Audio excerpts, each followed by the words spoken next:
भन्छु नलेखिकन 50 मार्क कसरी ल्याउने पनि सिकाइदिन्छु। नलेख्दै 50 मार्क आउँछ। अब मेरो विषय भनौँ। पहिला मैले पढेको विषय एजुकेसन।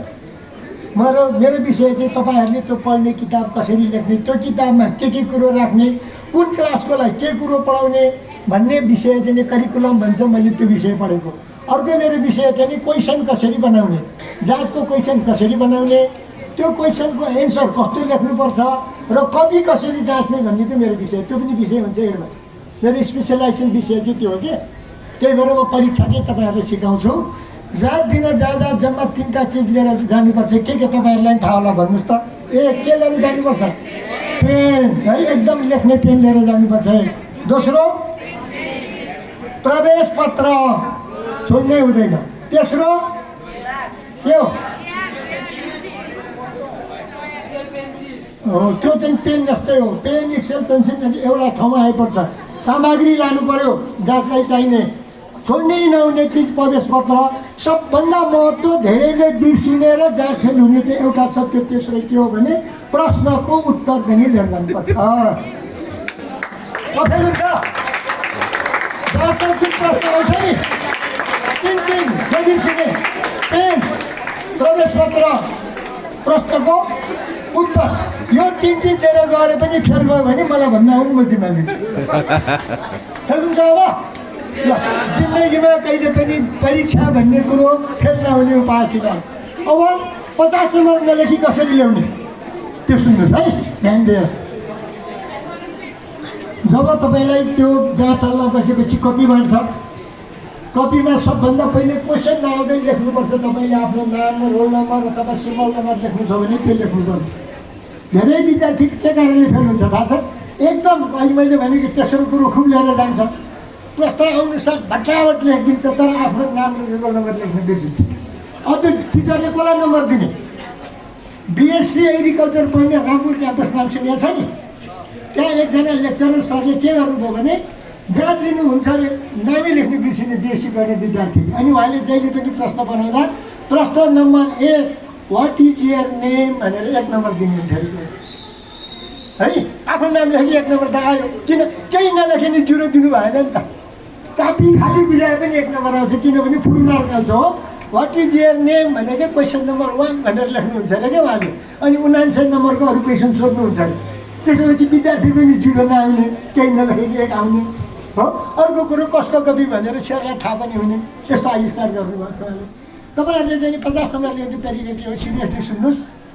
सबभन्दा पहिले जाँच दिने बेलामा तपाईँ जति पढेर आएको भए पनि क्वेसन कस्तो आउला भनेर सोध्न थाल्नु भने तपाईँको मुटु अलिकति ढुकढुक गर्छ हो। त्यो भनेको नर्भसनेस सुरु भयो।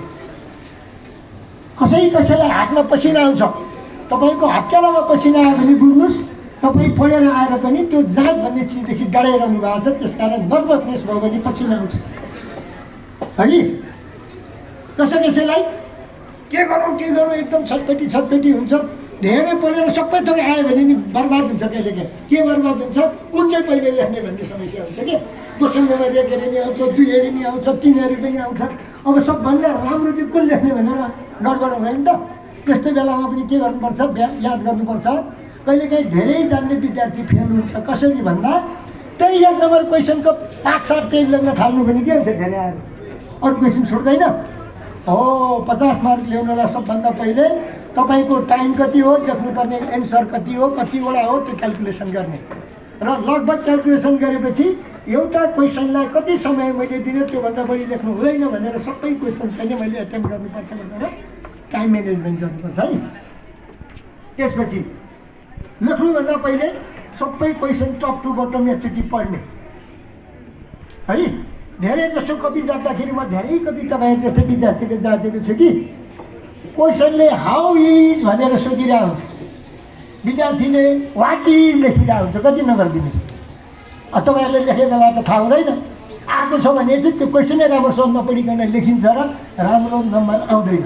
त्यसकारण क्वेसन 3 चोटि पढ्ने। कुनै पनि क्वेसन लेख्नुभन्दा अगाडि 3 चोटि पढ्ने र त्यो क्वेसनले सोध्न खोजेको कुरो के भनेर क्लियर बुझ्ने। यसरी क्लियर क्वेसन बुझिसकेपछि 50 नम्बर नलेखिकनै आयो। अब बाँकी 50 नम्बर के ल्याउने?